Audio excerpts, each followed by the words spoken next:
Angling is a series of choices from an infinite number of options, some simple, like what's your target species, to the complexities of understanding fish location on a seasonal basis.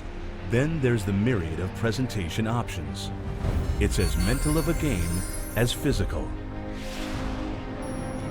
Each challenge is different, but the basic process remains the same. For angling is like solving a living, breathing puzzle. And to see the big picture, you need the fishing edge.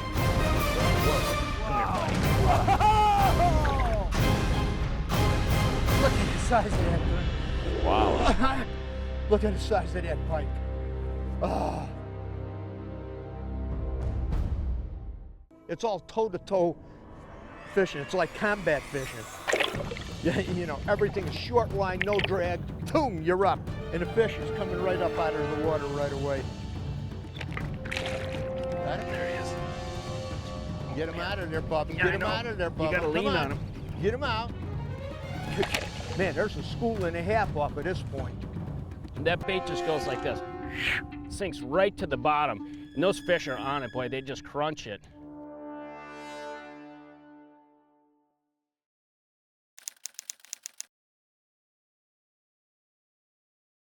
Perfect conditions, 82 degrees, a little bit of cloud cover, south wind, 12 miles an hour.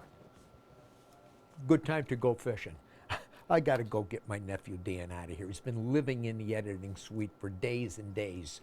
And these editors, you gotta get them out now and then. They can get a little owly, and I don't want them to make me look bad on the machine. They can get kind of grumpy. I gotta take them out fishing now and then for an attitude adjustment. See if we can get Danny out of here. He needs a break. And I've been on some good fish. Dano. Oh, yes. Got a question for you. Okay. Am I in How would you trouble? like? No. Good news. And how would you like to go catch some fish? You've been sitting in here for days and days and days. I was out yesterday. I really caught a lot of fish. Right now the weather is really nice. So, you know, nice, easy, soft, a south breeze, not bad. Tomorrow late afternoon and tonight there's a front coming in. Big winds are coming in behind it. You ain't going to be able to fish tomorrow at all, maybe even not the next day. Why don't we go jerk a few fish while we got a chance today? You got to get out of here for a little while. Work What on do you think? sidebars or go catch fish? That's your option. It doesn't take long. I will shut this off right now. That was an easy sell, man. That was easy. Having an uncle like Al has some definite perks. When he gets new equipment in, he has to get rid of the old. And trust me, Al's hand-me-downs aren't too bad. I've been traveling and filming with my dad Ron and Al for as long as I can remember. Many, many fond memories. One game I used to play with Al on long road trips is Name That Lake. Now to set the stage, I bet of the 10,000 or so lakes in Minnesota, my dad or Al have probably fished 9,000 of them. In other words, these guys have spent a lot of time on the water. So anyways, I would randomly pick a lake out from the Minnesota map book and tell it to Al. And sure enough, like Rain Man, he explains the layout of the entire lake and what the population is of bass, pike, perch, or whatever. This would go on for hours. This is no joke. Both these guys have an uncanny knack for remembering every bump, turn, rock pile, and weed bed they've ever fished. Truly amazing.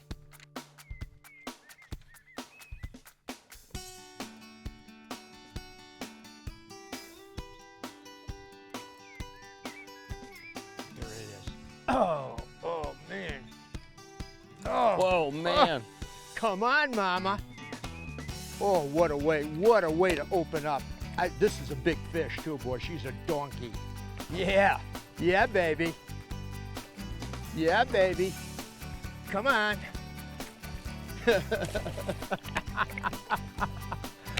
Oh, man. Oh, look at that gal. Hey, I got a question for you. What is your absolute favorite way to catch bass? Your favorite way to catch bass? Well, let me get her back a second. Here, that's a good fish. Whew, man, that was a big fish. You know, I can hear you talking. I like cranking. I like throwing spinner baits. I love topwater fishing. I like drop shotting. I love Carolina rigging. I like pitching, I like flipping. All of these presentations, all of the known bass presentations, all have a time and place, no question about it. And there's certain environments that they work in at certain times of the year. But there are certain presentations that are notorious, certain baits in a certain presentation that is notorious for getting bites out of big, big fish, no matter where you fish. I'm going to be talking about one of those presentations today. Do I have your attention? Before we dive into the fine points of presentation, it's vital to understand the playing field. Today we are going into the jungle, giant, massive weed beds that can hide some of the biggest bass in the system. Weed beds are living, breathing structures, unlike rock piles, which are constant year after year. Depending on many factors, a weed bed can grow massive, shrink away, move down or break, or even disappear entirely. Either way, you have to tackle upright to fish efficiently in these tangled up forests. Man, right under the boat. Typical punch fish. That was right underneath the boat. Feels really good. Oh yeah. Oh yeah. Oh, man.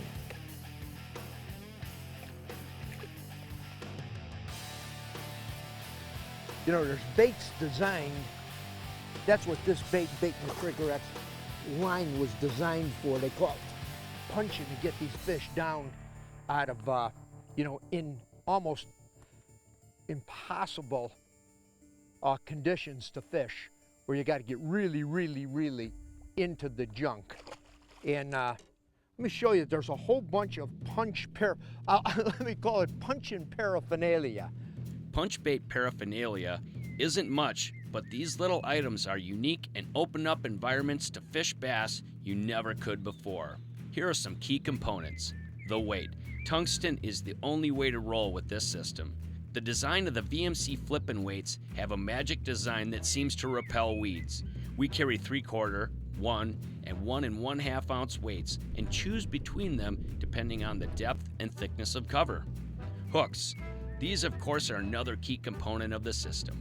We use VMC's flippin' and heavy-duty flippin' hooks in 3/0 to 5/0 sizes.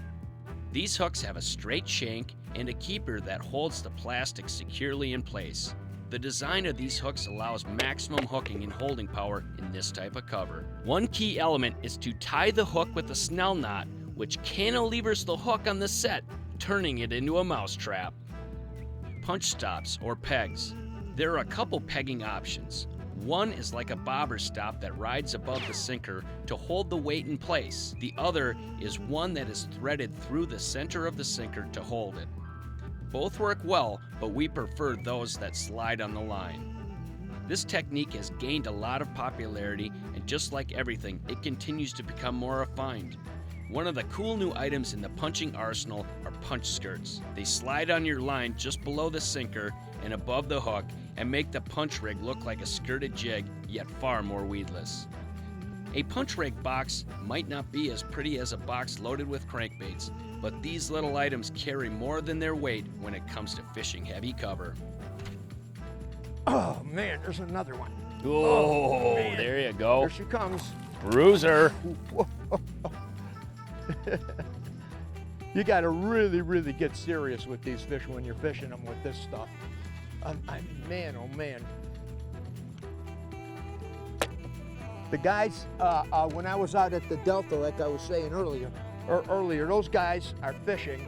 Bobby Barrick, who's one of the best out there, a guide out there, he's got a phenomenal reputation of catching really, really big bass on two different kind of baits. You know, this being one of them and frogging the other. And the Delta's got some of the biggest bass, you know, in North America in that system. And he was telling me that to get those big bass out of there, out of that real heavy cover, I was listening to a seminar that he was doing at the Long Beach, California show, and I talked to him after that because Troy and I were going up to fish a tournament there, or at least Troy was going to fish a tournament. And he says he's got to the point now when he's going punching with this stuff, because there's 10, 12, 14-pound bass out of there. The equipment they're going in with is 100-pound. They started with 65 5-pound braid, got broken off. Jacked it up to 80-pound, And he said, to heck with it. He says, the fish don't care. I'm now going to 100 in some cases. Amazing.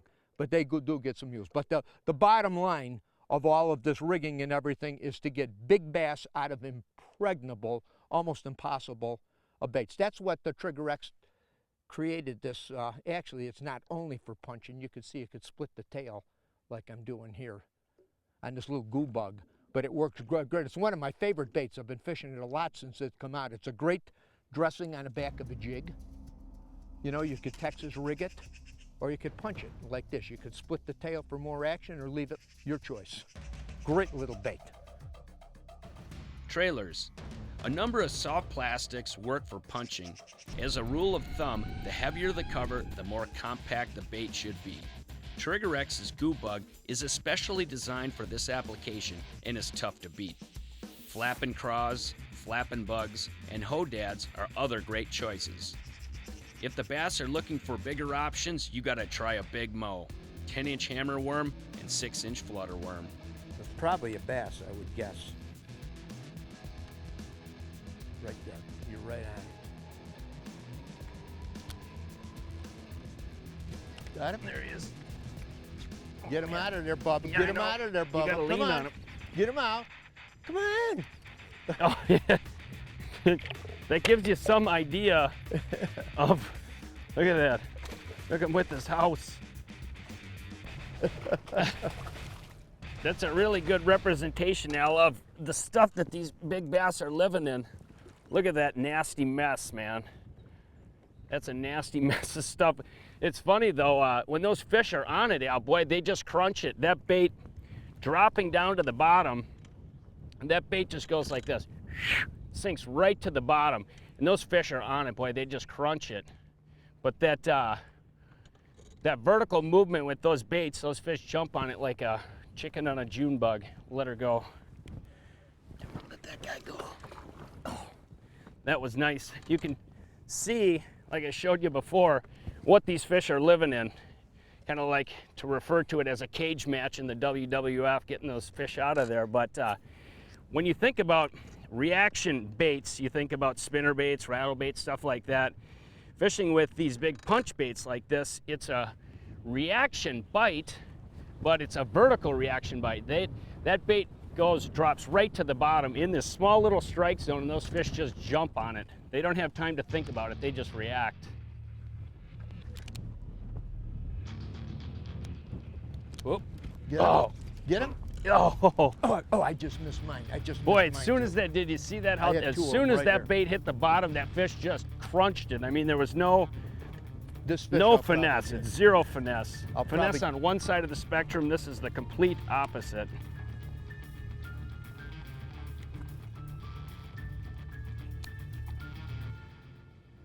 Oh, there he is. Get him out of there, Dan. Yep. Oh, look at him just moving. Gooden? Yeah.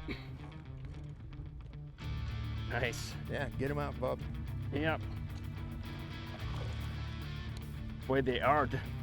They're angry, man. Oh, nice. Come here. There was two fish right there. Yeah, I know. I had another bite and I flipped right back in there.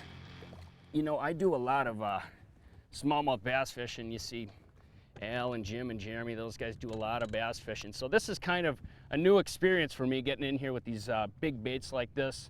You know, just crashing through that through the weeds trying to get these fish. But boy, is it a gas, man. Those fish just annihilated. It's power fishing in heavy cover, deep. So we'll let her go. Here you go. See, this mat of stuff that you're seeing here, this stuff is anywhere from 7 to 9 feet deep. Yeah. Yeah, you know, and those big bass get right in there. You pick these little holes and pockets in the shade. You could see why you got to really be geared up. You It's know, like a you know, canopy. some of the stuff is to the surface. Some of these other spots that we had those fish, it's the same thing underwater. Yeah, you know, it's just that heavy, and you know, you don't have to work that bait long. You just flip it once like this. It hits the bottom. You lift it once, let it fall back. If he ain't on, make another cast. Like I said, that like Danny said, that reaction bite. Yeah, you know, it's a vertical reaction bite. That's how you think about it. You know, if you're a target fisherman, this is right up your alley because you're just constantly moving along, flipping, dipping, dropping here, casting there, you know, but it's all up and down, north-south rather than east-west. Really is amazing how that thing does trigger them. You take the tungsten, you put it on a braid on this 832, like this. You feel the bass breathe. They breathe on it, like that. Well, Okay. Oh, Dan. This is what I need, though. Okay. I'm fishing fairly deep water now. I'm punching this stuff in anywhere from 8 to about 14, 8 to 12 feet. Some of these fish are, I mean, they're on. Yep. Yeah, you know, with that thing, it's amazing Stout action rods. how they There trigger he comes. to that bite. It's just amazing. Look at Boy, that's a gas, but they just nail it, man. Like, just destroy the bait. Boy, that dragging all those weeds around kind of tucker them out a little bit. Look at that. What are you getting a little one on? You got the big one, I got the little guy. But it goes to show you that's what they're living in. That's what you got to pull them out of. And as far as like Al was saying with heavy line, the rule of thumb is you can't go heavy enough. I mean, the fish don't care. They can't see it. They when that thing drops through there, they just nail it. Punchin calls for heavy gear. Our go-to system is a 7-foot 4-inch Quantum smoke heavy action rod paired with an XO 200 or 300 size reel in the 7:3-to-1 gear ratio. Braided line is standard for many punching applications. 50 to 65 pound test Suffix 832 camo line is perfect for this. In clear water applications, we use Suffix castable Invisalign in 20 pound test and up. That's what you're punching through. It should be, you should show it about 5 or 6 feet off the bottom. Yeah. I mean, you can see that. That's what I want to be. That's what it is. That's a pretty nasty mess of weeds. It shows the distinct end. It shows you're out of the weeds like a wall of it. Yeah. That's what you're punching in. Okay. Oh, got him. Good one. Oh man. Come on, baby. It's a little different area Nice. here, Dan. This is a different pod. Yeah, I got out of that back bay and oh man, I'm telling you. Boy, that's a beaut. Yeah, I got out of that backwater. This is a little bit windier out here. Oh man, let me just kind of, look at that. Fighting the wind. Catch these things. There. You got him? Oh, God. Boy, that stuff is thick, man. Well, you can see behind me how thick that stuff is. I mean, it's just a jungle back there. I had that fish, he hit it, and flipped right back in there, and he came right back for it. If you get a bite, sometimes you just want to flip right back to that same spot. A lot of times those fish don't leave. They're still circling around down there looking for whatever they missed, you know, so you want to get right back in there and you can get those Dan, fish well, a lot you're of getting times. that one. I got another one. Look at this. Oh, man, are they in here? This wind is, you could see this stuff is so heavy. It is so, look at this mat behind us. It's one big heavy mat. My goo bug supply, I'm losing my goo bugs. Man, they are so tough. So tough, Dano. Yeah. And this is a big fish, man. Look Oop. at that. Oh. I got another one. Whoa, you got one too? No, I just dumped him. Did you dump him? Yeah. Look at the size it of back that in baby, huh? I'm trying to hold in this wind here and keep Dan on the fish. That's a good one, Dano. You just dumped one? Whew, these are the kind of fish that you can expect when you get to punching these heavy mats like this. You look behind us, he's got him that time. There you go. Now you're talking. Now you're talking, Bub. How big is it? Hey, this is today's daily devotional that I had read this morning. It's an In Touch magazine, and it's written by Dr. Charles Stanley. And it's titled, Developing Faith Through Adversity. It doesn't seem fair, does it? Paul spent his life serving Christ, and yet he experienced continual suffering. Why would God let one of his most faithful servants go through so much pain? Goes on to say, If we all had lives of ease without opposition, trials, or pain, we'd never really know God because we'd never needed Him. Again, if what we believe is never tested by adversity, it remains head knowledge. How will you ever know the Lord can be trusted in the midst of trouble if we've never been challenged by hardship? God gives us opportunities to apply scriptural truths to the difficulties facing us, and in the process, we find Him faithful. I can relate to that. In closing, he said, depending on your response, trials can be God's greatest means of building faith or an avenue to discouragement and self-pity. Interesting words. If you believe what Scripture says and apply its principles to your situation, your trust in God will grow and your faith will be strengthened through adversity. Not an easy thing to accept, but according to God's Word, I believe it, I can relate to it, I experienced it. Hey, from all of us here at The Edge, you have a good, safe fishing season. We'll see you on the water.